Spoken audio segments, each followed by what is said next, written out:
Hey folks, Josh here. Thank you for sticking with us through our third episode. Kicking us off today is friend of the show, Be Not Afraid. If you're not familiar with Be Not Afraid, they are a sci-fi comedy podcast, I think you could say. If you like Good Omens or Hitchhiker's Guide to the Galaxy, you'd probably love this show too. So, without further ado, here is Be Not Afraid. Be not afraid, Noah. You're not in any immediate danger. You're just a prophet. That means you have a very important mission on your hands. And you'll be experiencing some convulsions and headaches for the next few days. Destroy it all so you can try again? Yes? Yes! One big storm is all it takes. Silence, all of you demons. Demons? That's a bit ignorant, that is. We don't go around calling you mortal or carbon-based.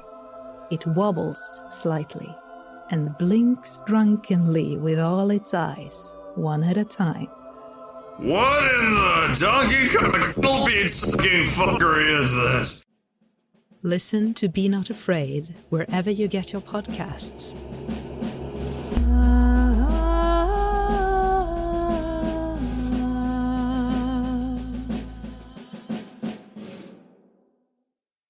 Previously on What's in the Rift. Had a little conversation here with our friend Herman. How did you put that, Herman? Someone set like up... a bomb going off in my skull. Like a bomb going off in his skull.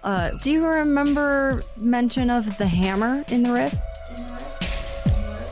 Unlike every post you've seen on the Rift so far, this one isn't cryptic at all.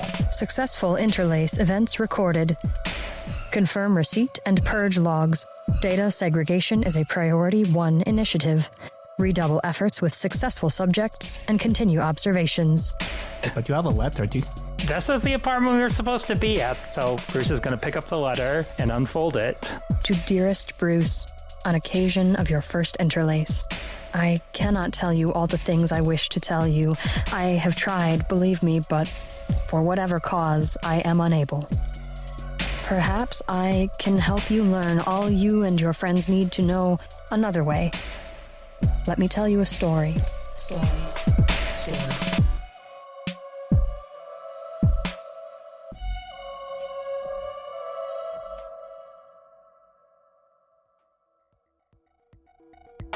What's in the Rift is intended for mature audiences. This show includes death, drug use, criminal activity, and a consistent undercurrent of existential dread. Any children discovered listening to this show will get the hammer.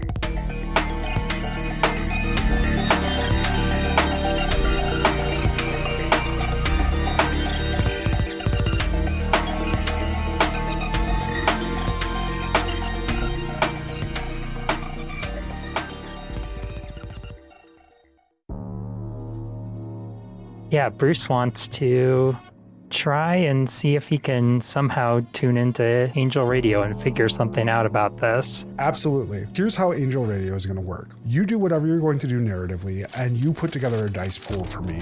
What information you get back will depend on how well you do against the test. Okay. Bruce is going to start crinkling the paper and just getting a consistent sound going. He's going to close his eyes and start listening. Use the distinction, tuning into Angel Radio, his relationship with Court. How is Court going to help here? I can make static noises. I'll allow it.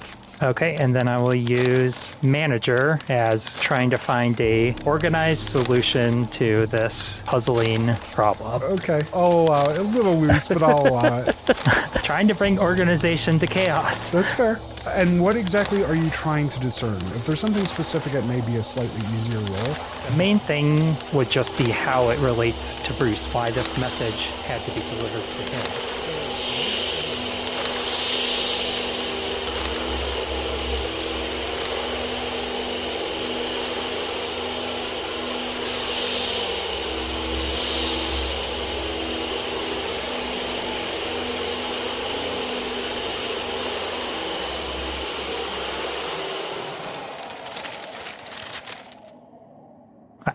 I'm sorry.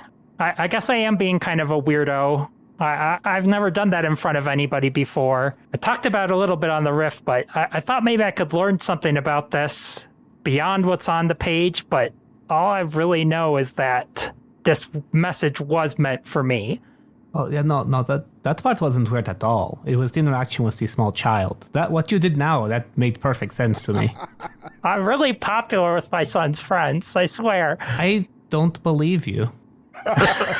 But that's not here or there.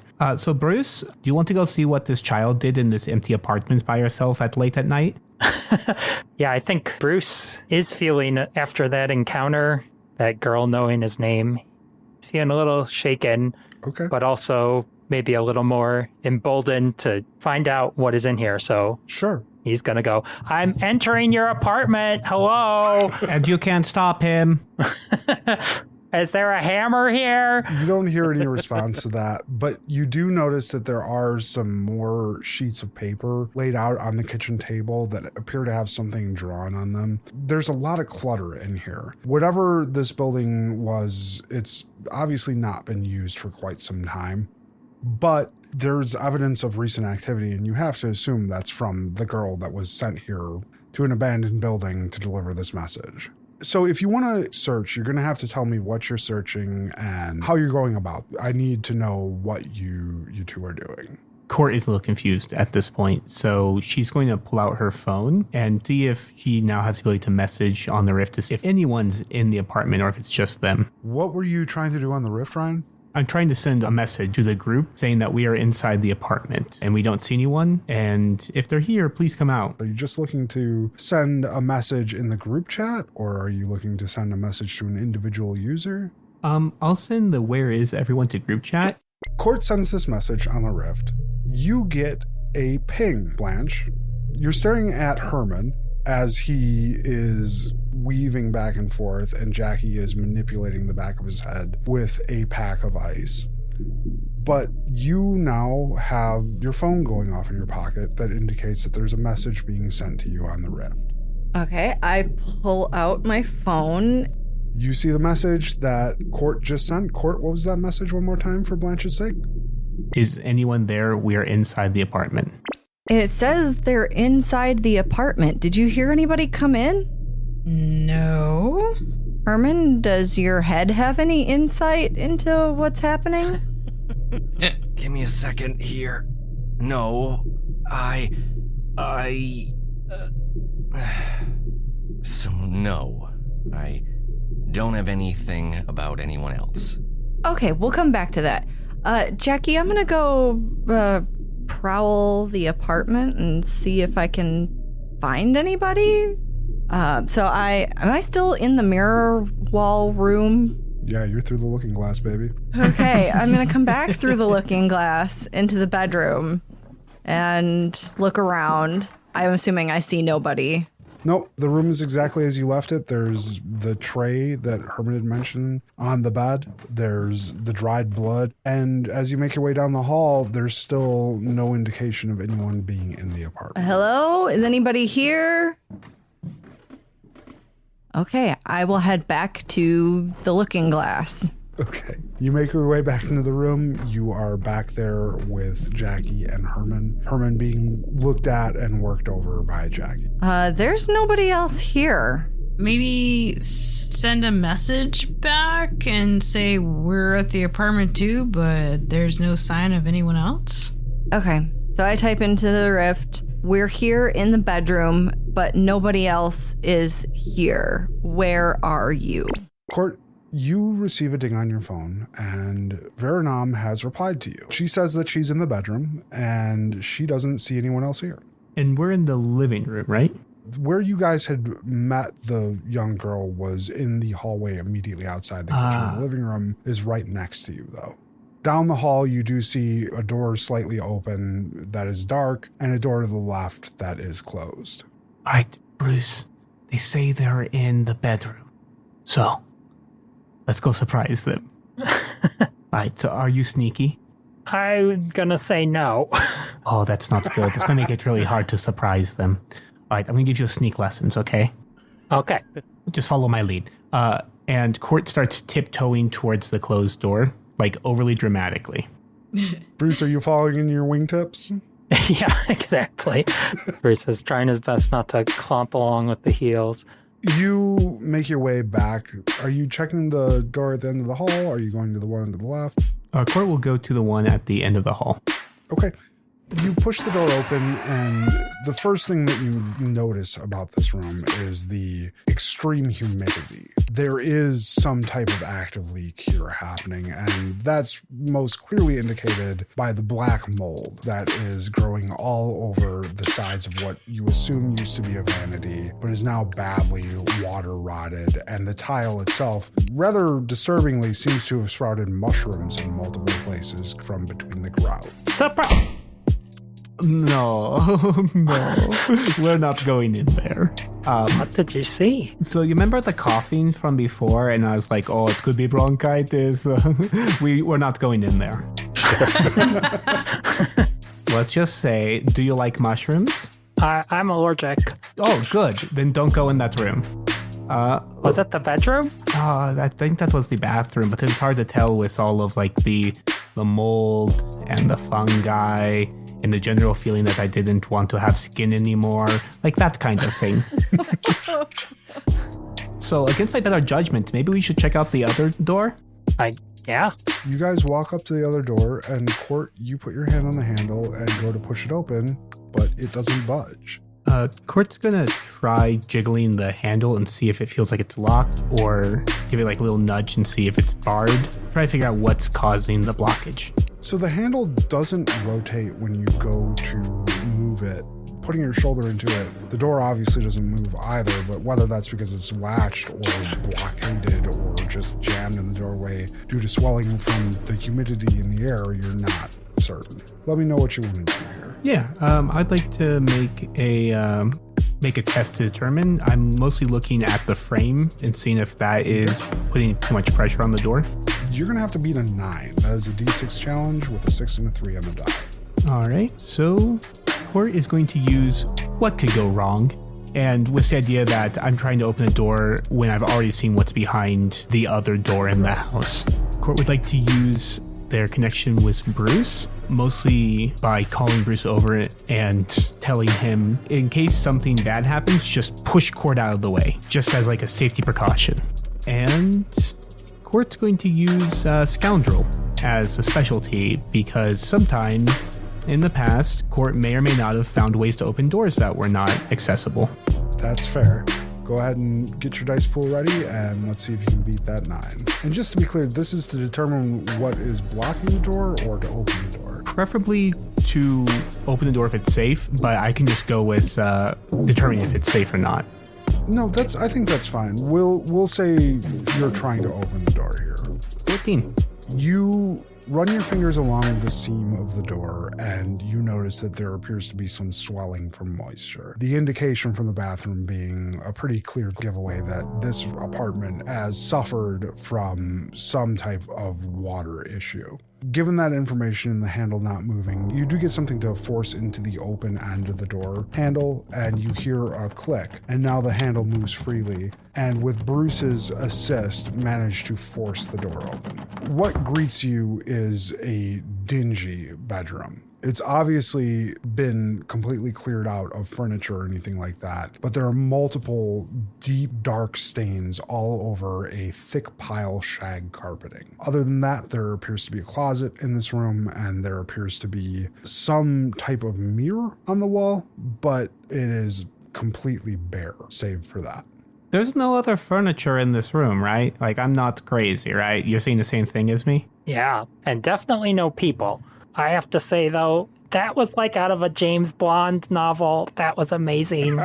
You are so cool. Oh, no. Have you never broken into your siblings' room at night in order to play pranks on them? You use a card, you slide it into the doorway, push it open, you creep in, and then you put toothpaste all over their face? Oh my god, I'm so gonna do that to Hans when I get back to the hotel tonight. Isn't Hans your son? Yeah. Okay, it's much different. It's totally... do not do that. Do not listen to what I was saying.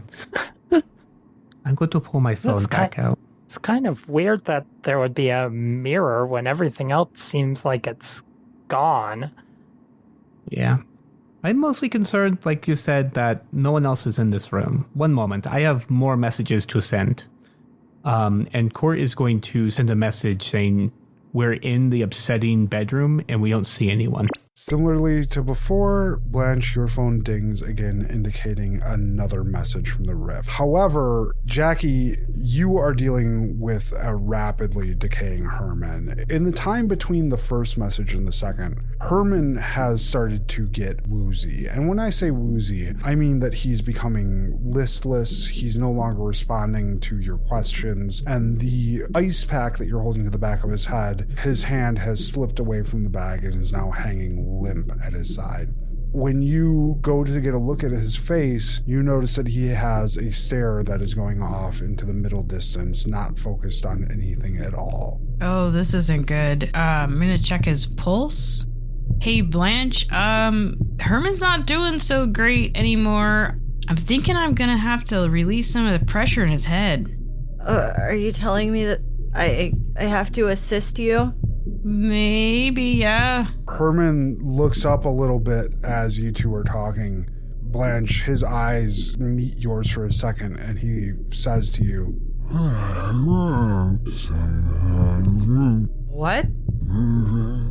Jackie, you know that he's losing the power of speech, which is an indicator that if this is a bleed, that he's going full stroke. Yeah, I'm thinking we're gonna have to make a hole. Make a hole? In his skull. Alright, what do you, oh god, I need to sit down. What's going on with the messages? They said they're here in the bedroom, but there's nobody else here or there. Let me send another message and make sure they've got the right apartment. So I pick up my phone and I type into the chat, are you sure you have the right apartment? It is number 16. Send. You hit send, and as the message works its way across the ether, Herman flops forward and starts to seize. The muscles in his body are now tense, Jackie, and you know that time is of the essence. Has he lost consciousness? It's difficult to tell. You know that a seizure by definition involves loss of consciousness. Things are rapidly deteriorating for Herman, and he needs some type of intervention if he is going to live. All right, I know you're not big, but I'm gonna have you try to kind of hold him while I try to make an opening. Okay, can I look away? Yes. Okay.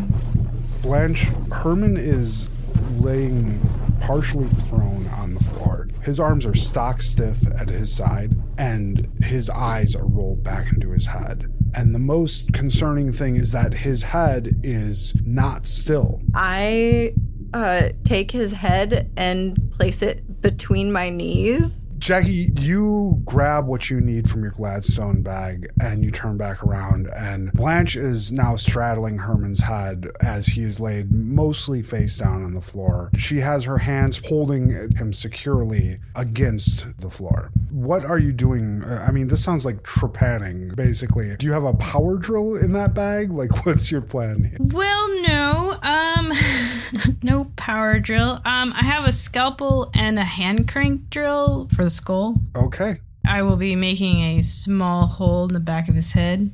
Okay. Just surface bone. Yeah, after the incision with the scalpel. Jackie, this is going to be a difficult series of tests in order to successfully do home surgery on someone in a non-sterile environment with an untrained assistant. But you see little choice here. Yes. We're going to gate this to 3 major steps. If at any point you manage a heroic success, you are able to pass the next gate. The first step is preparing the site. This involves making your initial incision, identifying the correct place to make your hole, and aligning everything appropriately. The second step is the actual physical or mechanical operation, which is drilling an appropriately sized and depth hole. As you know, drilling into a skull is a risky endeavor. You go a little bit too deep and you end up with soup, and you go too shallow and nothing actually gets relieved. The third test will be managing to keep the area sterile. If you make it this far, you've stabilized him at least, but if you don't appropriately handle the now open wound that you've introduced to Herman's head, there will be major complications down the line. That all laid out, are you prepared to engage in active surgery on Herman Foster, tourist, man who until recently had a perfectly fine, if uneventful life? Yes, I have some antiseptic in my bag since we do not have time to do any water boiling of any kind. Nor administer any anesthetic or anything like that. Let's just hope he stays unconscious. Just don't roll any one. Yeah, hitches could be bad here. And I will say that this is a high stakes test, so generally that's reserved for contests. But given that we are dealing with a living creature here, if we have any failure, Herman's probably not going to make it. Well, if we don't do anything, he's not going to make it. He's probably not going to make it either. Your first test will be a D8 test. And you need to beat, an incredibly low roll. You need to beat a 4. So I build my dice pool, right? You will maintain the same dice pool throughout this series of tests. So yes, you will build your dice pool. Okay, so I'm doing it for others, and then I'm also going to add Blanche and my medical bag with medical instruments, and then healer from... If we could do both, I'd do healer and handy person, but I'm thinking I'm just going to go with healer on this one. I think healer is probably the better choice. Now, you know the outcome of this roll before you built this dice pool. So, if you want to spice things up, it's a high pressure moment. Do you want to include your shaky hands hindrance? I was just looking at that, yeah. I think I will do that because I could definitely use the plot point. So I will do shaky hands and step down my die 8 to the die 4. All right, you have to beat a 4. Let's hear that roll. All right, here we go. 6.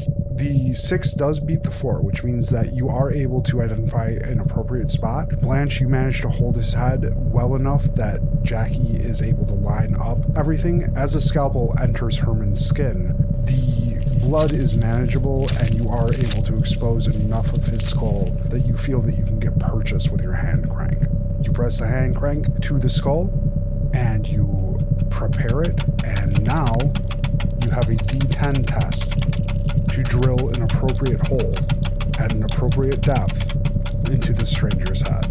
And that is an 8. So I think I would like to do the shaky hands one more time to hopefully get another plot point. Okay, yeah, super risky, but yeah, I like it. I'm gonna risk it. Okay, here we go. So 15, but I did roll 2 1s. Oh, okay. The 15 is enough on its own to pass both gates. However, those 2 1s are going to introduce an ongoing crisis. This ongoing crisis is going to be a medical emergency, and that, because there are 2 1s, will be a D8. Every test, every contest that is related to anything dealing with Herman now has an additional D8 added to its difficulty. But that is a heroic success as well. You managed to dive the hand crank in as you are working away, Blanche. The smell of the heated bone from the friction of the drill is making you nauseous. You are doing your best to focus on something other than the fact that there is a man who's having his head drilled into at this moment in your lap, and that works fairly well for you because it smells a little bit like burnt dry noodles, and that's not the worst smell. And you manage with that up until Jackie finally breaks through, and the sheer volume of blood in Herman's head causes it to spurt like a geyser all over the backs of your hands, over your thighs. Jackie, it arcs up and it hits you right in the face and trickles down your shoulders and chest. But the seizing stops. You act quickly, You pull the bed sheet that was previously tied around Herman's hand and press it firmly against the wound, and then you douse it with the antiseptic that you have from your Gladstone bag. Herman appears to be doing a little bit better, but the amount of blood is concerning. The amount of blood is enough that you think that Herman probably needs a transfusion, but you don't know his blood type or even where to go to get one right now. Well, fuck. Yeah, but you do have 2 plot points out of it. So yes. So can I use that to not gonna die on me and step down the severity with that? Okay, you normally would be able to, but this is... Because it's an ongoing crisis, it's not applicable? So read to me the text of not gonna die on me, your special effect. It automatically succeeds on a test to step down the wound or ailment by spending 2 plot points. So you can spend those 2 plot points, but all that will happen is that this ongoing crisis of medical emergency will go from a D8 to a D6. You will be able to stabilize Herman a little bit, but you will not be able to remove the problem. Okay. You could, however, if you can get Herman to a D4, maybe have him regain consciousness, and how you choose to do that is entirely up to you and Blanche. So I'm now holding a antiseptic-soaked bedsheet against his head covered in blood. Mm-hmm. Permission to vomit? No, you do not have permission to vomit. We're trying to keep this sterile as possible. You can do this. Just don't look. Okay. Blanche, there is no amount of Sunday school that has prepared you for this. No amount of stories about Jason or his divine beneficence that has prepared you to hold a dying man between your legs as he spews blood all over you. And this is very difficult. Blanche, I'm going to need you to roll me a test to not vomit. Okay. Since this is particularly difficult, this will be a D10 test for you. You have to beat a 9. I am going to use Sunday School Star and draw on some verses from the book of Duke. Okay. All about strength and spiritualist as well. Okay. For the same reason. And Jackie, so that she doesn't want to stab me with her scalpel if I vomit on this man. All right. You have to beat a 9. You can do this. Oh, shit. I beat a 9, but I also rolled a 1. I rolled an 11 if you need the exact number. You managed to fight back the nausea, but you feel that it's only a temporary thing. The oncoming waves of it are just too much for you to handle, and you have this overwhelming need to leave this area. The blood is too much. If you choose to remain here, you will receive a D6 complication, which is just simply going to be called ick.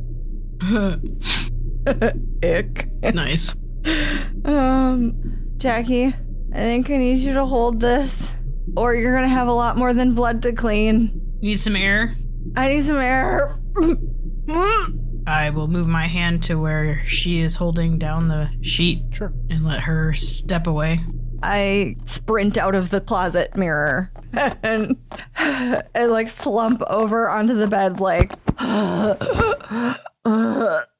Though not far removed, the ability to go and remove yourself from the immediate situation, you do feel that initial wave of nausea subside.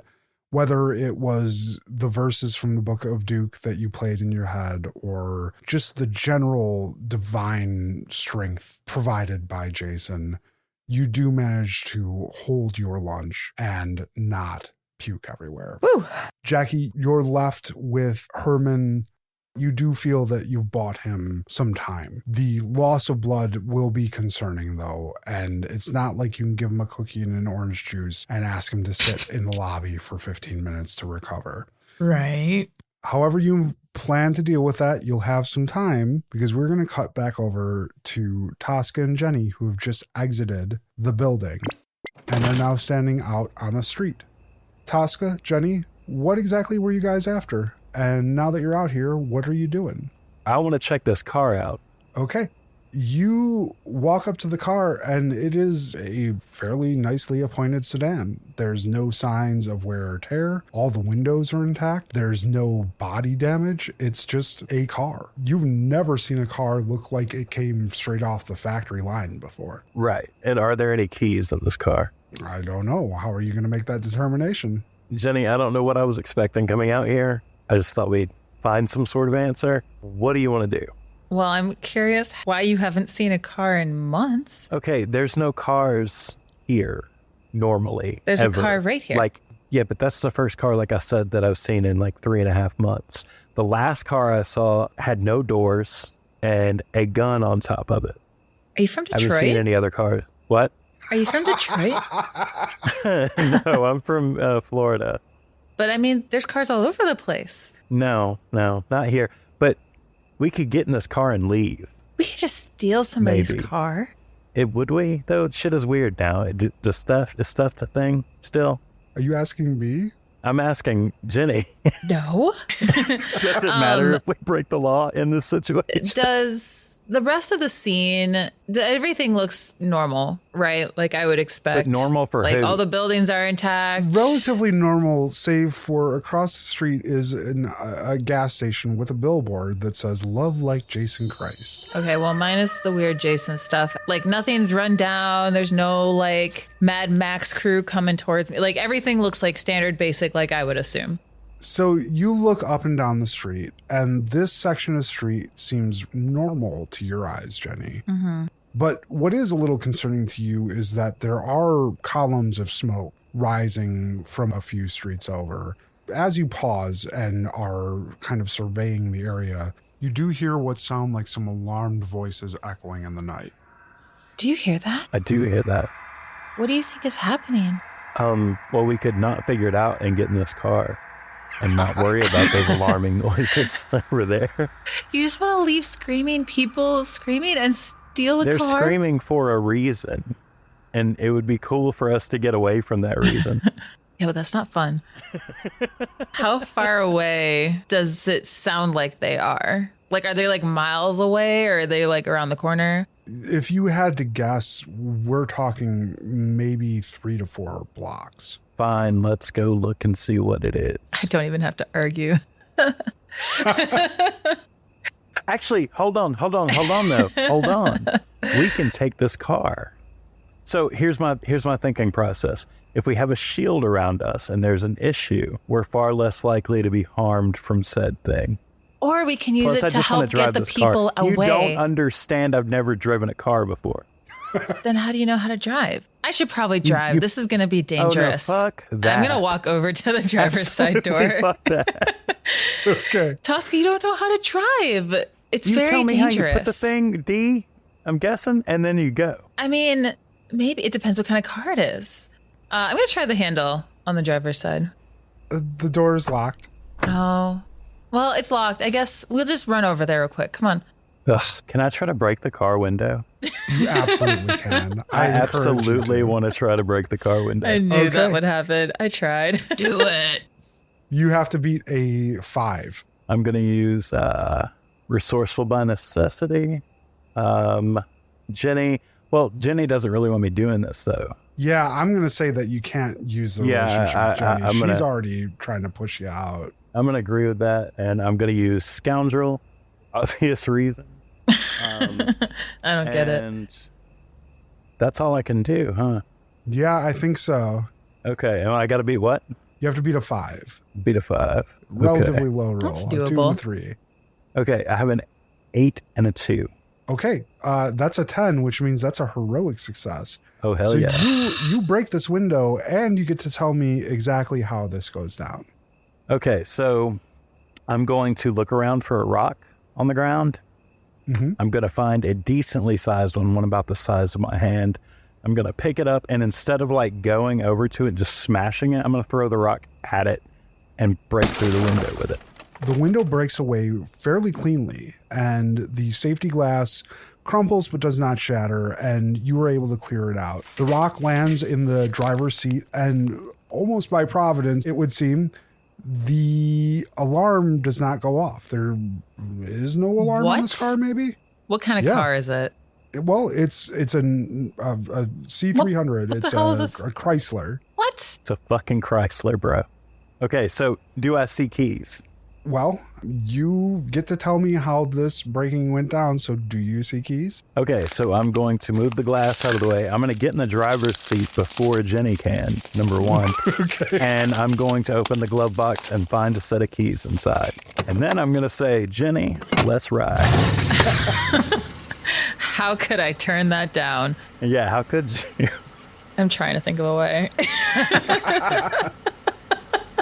Well, so Jenny, your acceptance of some law breaking being necessary, or rather, it feels a bit like the lack of laws would be a common thing here in Florida, hasn't taken total hold over you. You still are ultimately from the place that you're originally from. Right, which is where why this would definitely be frowned upon. So and nothing really amiss has struck me besides the Jason billboard. So I don't really have a reason to be like, chaos, commit crimes. So, but I'm trying to think of, I mean, my chariot's right there. Well, look, I will drive slowly beside you if you really want to walk. If it's really that serious. That's exactly what I was thinking. So you offer Jenny this chariot, and she's gonna, like, she'll kind of step towards it, and then she kind of takes a step back, and then she'll like reach for the handle, and she's like, I'm just gonna run over. It's just a few blocks, and then like I'll just kind of start jogging. So I want to turn on the radio, and I'm hoping that there's a jam. There 100% is. What kind of jam? A funk jam. I want a true funk jam. There's the funkiest bit of jam you've ever heard. Hell yeah. You hear this jam, Jenny? Lovely. Nice. This is a kick-ass jam. What Bob Dylan song is it? Okay, so are you riding with me or not? No, absolutely because not. I'm 100% riding and driving this car to those screams. Wonderful. Jenny is going to run towards the sound of the screams. You set off towards those pillars of smoke that you saw earlier. It is just a few blocks over, and this is a relatively quiet area, an area that has not seen a lot of human activity, period, recently. Toska, you're following along in the car? Yes, I am driving in the car behind her. I have fumbled. Are you driving at the speed that I'm running? I have fumbled it into drive. I'm assuming it's an automatic, right? Yes, it is. So my reasoning leads me to believe that D stands for drive. So I put the car in drive and it starts rolling. How it's rolling, I'm not necessarily certain. But I noticed that if I push one of the pedals down, it slows. And if I push another, it goes faster. So I think I got this driving thing figured out. And I'm the happiest I've ever been in my whole life. All I can picture is like when teenagers learn to drive and it's like, yeah. Yep, that's exactly what's Bob going. Yeah, that's what's happening. We've got the radio blaring and down. We've got Toska riding the brake. Yep. As he idles along. And the brights are on. You guys make the few blocks over. The most notable thing about this trip is Toska, the road's very smooth up until it isn't. And then it is incredibly rough. You bottom the car out a couple times after this transition happens. And by the time you reach there, you are no longer able to just coast. You've had to press on the gas a couple times to free yourself from divots. And that was a scary experience because you went launching forward, and getting a good feel on how far to depress that pedal has been an experience. But you guys do make it there. And when you arrive, Jenny, you notice that there are things burning on the street, and there are folks that just appear distraught. Now this looks like home. I'm gonna run up to just want someone close on the sidewalk. What happened? What's going on here? What kind of person are you looking at right now, Jenny? Probably someone that would look somewhat approachable. Doesn't really matter, male or female, but someone that looks somewhat friendly, that would actually talk to me. I'm not gonna run up to like a kid that probably wouldn't know anything. I'm not gonna run up to some like big brute that would be like, fuck off. But just like any average person that looks like they have a good head on their shoulders that would actually talk to me. You come up to a woman, and she is sitting with her head between her knees and her hands on either side of her head, and she is just moaning low. As you approach, she snaps upright, stands, and takes a step back. What do you want? What do you... Oh, God, my head. I heard the screaming, and I came to help. What happened? How are you not? Look around. What is... What is going on? Who are these people in my head? I look around. Do I see anything that would make sense? You see a bunch of people behaving similarly. Okay. Ooh, that's not good. You said there's people in your head? Like voices? No, it's... I don't know. Who the fuck is Stephanie? And she looks at you like you might have an answer. I would like to make a dice pool to come up with an answer. Okay, sure. This is going to be particularly difficult for you. You have no experience with anything like this, right, Jenny? Right. I mean, you're pretty familiar with the weird, but this is not a weird that you've encountered before, right? So I want to alter just a little bit. I want to make a dice pool because I'm going to assume that she and coincidentally these other people, are having some sort of mental breakdown or some sort of mental crisis. So I'd like to make a roll to try and help them from that point of view, if that makes sense. Yeah, are you just trying to like calm her down or? Yeah, so trying to use what I know about psychology, whatever Jenny might know depending on this role, and how someone going through whatever I think this might be, which is probably not what it actually is, but how to help someone through that, be it talking them through it, trying to talk them back out of it. I've got a 6 on a D8 challenge because I'm rolling horribly tonight, all for your advantage, apparently. So go ahead and build your pool. So I will witness the weird since they're all freaking out. I'm currently jamming, so... Toska's brought the car to a halt and has just cranked the stereo a few more decibels. That's freaking awesome. Toska, can you turn that off, please? There's something serious happening here. Absolutely not. You are not going to get anything from these people. I have never heard music like this, and I've never been in a car. Like, it might sound selfish. It's been a weird night. I'm going to take full advantage of the situation, though. Then I'm not using Toska. I will use healer, since I'm trying to mentally heal, so to speak. Yep. Which is a 12 now. And I will roll with the 2 of them, I guess. I have to be... What was it again? Only a 6. A 4 and a 2 on a D8. Oh, gosh. So 10 and 6, 9? It's an 8, so it's 6. Okay. 16. You've got a 10 and a 6, which is a 16, which is a heroic success and then some. So tell me exactly what you do, and you've succeeded well enough that you get to narratively shape this. So I will just sort of gently touch this lady's shoulder, and I'm not sure what's happening here, but it's going to be okay. I don't know what's happening to all these people, but I'm sure Stephanie is really, really nice, and we're going to figure this out. And I'm just going to kind of try to sit her down and talk her through it calmly. And as she's, asking about all these names and voices, just come up with random answers on the fly that don't really confirm what she's saying, but aren't combative with what she's saying. So Jenny manages to get her calmed down. She shouts out who the fuck is Stephanie? And while initially taken back, you do manage to step forward and put a hand on her shoulder, and she doesn't immediately wince like she did when you first approached. Instead, she looks at you, and that look changes from one of desperation to one that seems to be seeking some type of empathy. She collapses into you, Jenny, and she says, I don't know what's going on. I know who I am.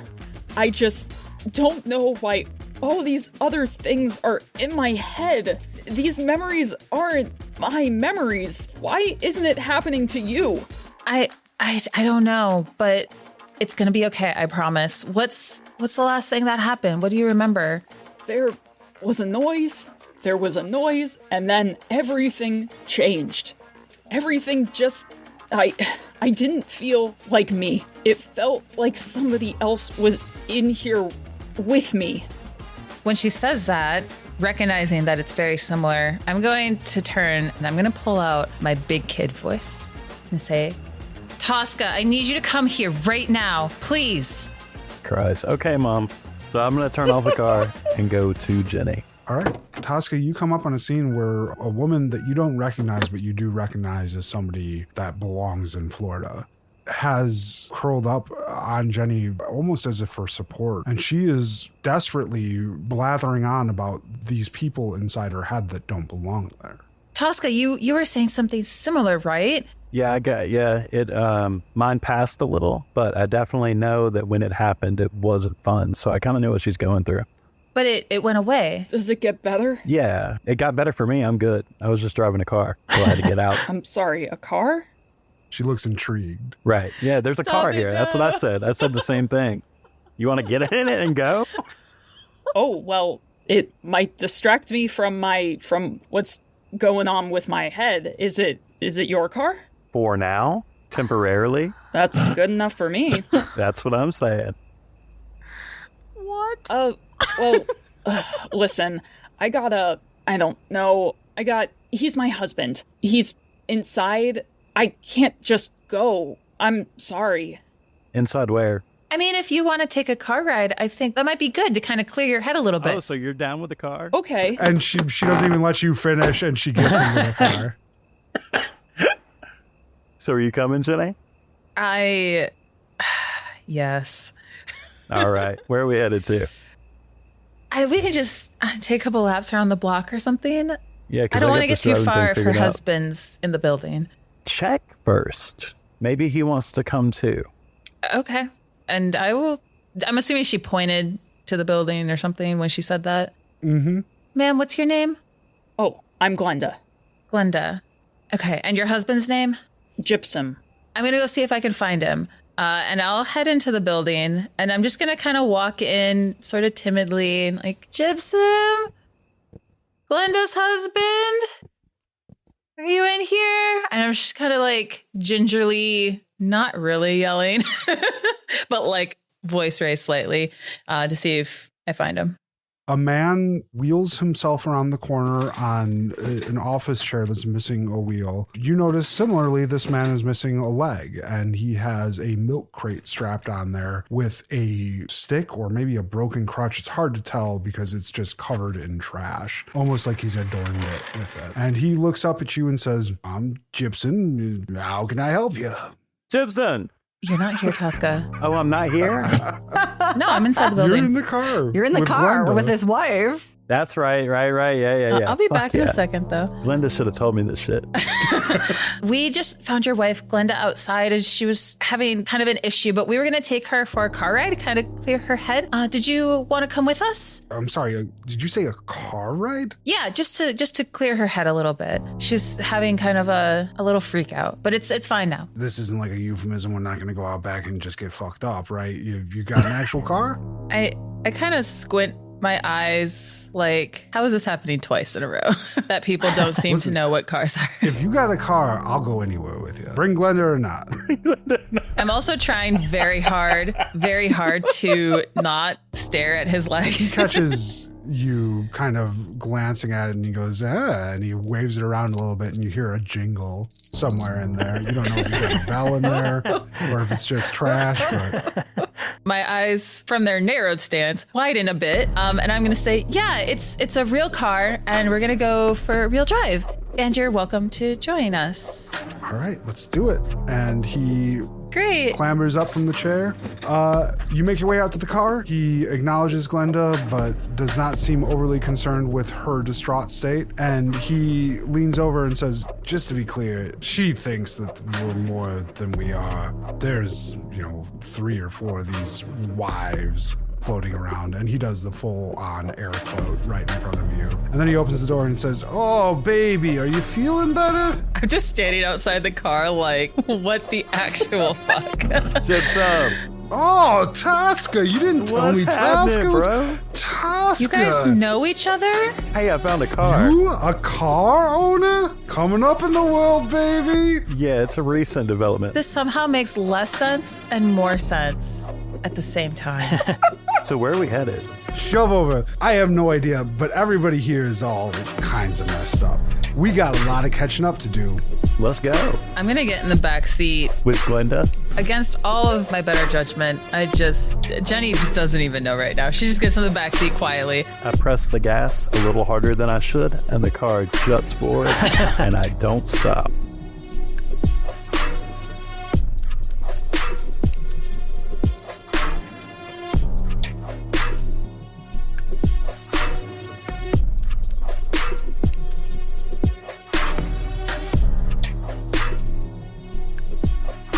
If you enjoyed our show, please remember to rate and review What's in the Rift on your favorite podcast platforms.